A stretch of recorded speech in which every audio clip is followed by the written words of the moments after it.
Alô, como vai você? Tudo bem? Como está a sua vida? Como está a sua família? Aqui está mais um vídeo da série Conhecendo a Verdade.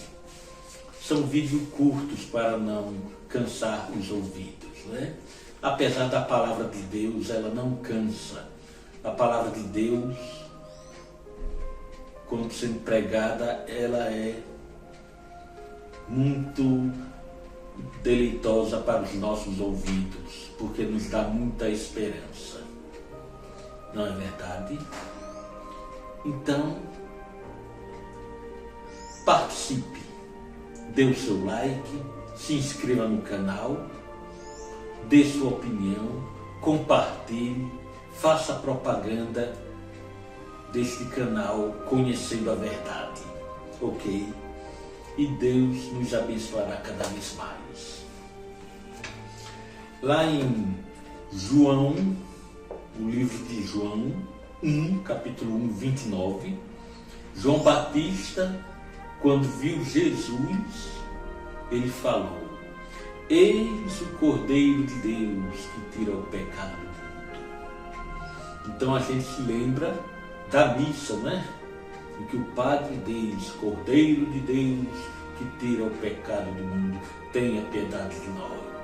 Cordeiro de Deus que tira o pecado do mundo, e assim vai. Mas você sabe por que Jesus é chamado de Cordeiro? Em várias passagens do Apocalipse, Jesus é chamado de Cordeiro. Lembre-se, é o Cordeiro de Deus que tira o pecado do mundo. Por quê?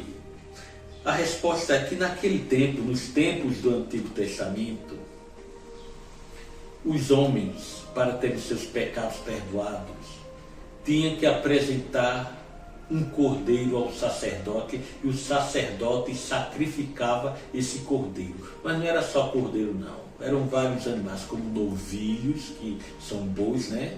Filhotes de boi, ovelhas, o próprio cordeiro, cabras ou cabritos. Eram animais que eram sacrificados naquele tempo, nos tempos do Antigo Testamento. Talvez o povo diz: mas que coisa cruel ter que sacrificar animal. Mas era para mostrar ao povo que o ser inocente iria ser sacrificado. E esse ser inocente era Jesus. Ele foi sacrificado de uma forma cruel realmente. Aqueles animais, como o cordeiro, que eram sacrificados, simbolizavam Jesus que viria. E aquele sacrifício simbolizava Jesus na cruz, sofrendo em prol da humanidade. É por isso que João Batista reconheceu Jesus como o Cordeiro de Deus. O sangue de Jesus é que nos purifica do pecado. O que é que está escrito em Hebreus? Hebreus 10, 4 diz: porque é impossível que o sangue dos touros e dos bodes tire os pecados. Repetindo, é impossível que o sangue dos touros e dos bodes tire os pecados. Sangue de touro, de bode, cordeiro. Por quê? Porque esses animais eram apenas simbólicos. Simbolizavam Jesus que estava para vir. Portanto, o sangue desses animais não nos purifica do pecado, porque é tudo simbólico. O que nos purifica do pecado é o sangue de Jesus derramado. O que quer dizer isso? Porque para a humanidade ser salva e ter seus pecados cancelados, era necessário alguém morrer, derramar sangue pela humanidade. E essa pessoa que derramou o sangue pela humanidade foi Jesus. Mas antes de Jesus vir, veio as simbologias Deus mandava sacrificar animais, mas esses animais também simbolizavam Cristo. Mas não era só isso não. No santuário, onde eram sacrificados os animais, existiam também os sacerdotes humanos. Também simbolizava Jesus. Né? Porque no santuário, o sacerdote pegava o sangue do cordeiro e aspergia na cortina do santuário. Era como se fosse Jesus dizendo, quando estava aspergindo, era como se fosse Jesus dizendo: olha, Pai, o meu sangue que eu derramei pela humanidade, perdoa esse povo, Senhor. Perdoa, porque eu morri por eles. Pois é, Jesus está lá intercedendo por nós no céu. Mas antes de Jesus estar intercedendo, tinha essa simbologia. Homens pecadores eram chamados para serem sacerdotes e ficavam simbolizando Jesus, intercedendo pelos homens. Mas eram homens pecadores, eles estavam apenas simbolizando Jesus. O verdadeiro sacerdote nosso, que é perfeito e que nunca morre, está lá no céu intercedendo por nós. Né? Tinha muitas coisas no santuário que eram simbólicas.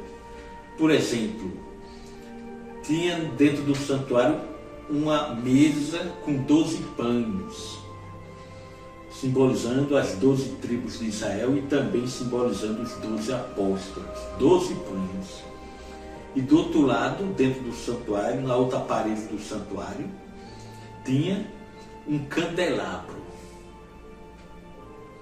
Veja, 12 pães. Não era para comer aqueles pães, aquilo apenas simbolizava. Mas simbolizava o quê? Jesus falou: eu sou o pão da vida. Então aqueles pães simbolizavam Jesus. E o candelabro é um portador de luz. E Jesus falou: eu sou a luz do mundo. E era assim, né? Era assim que havia essas simbologias. Era Jesus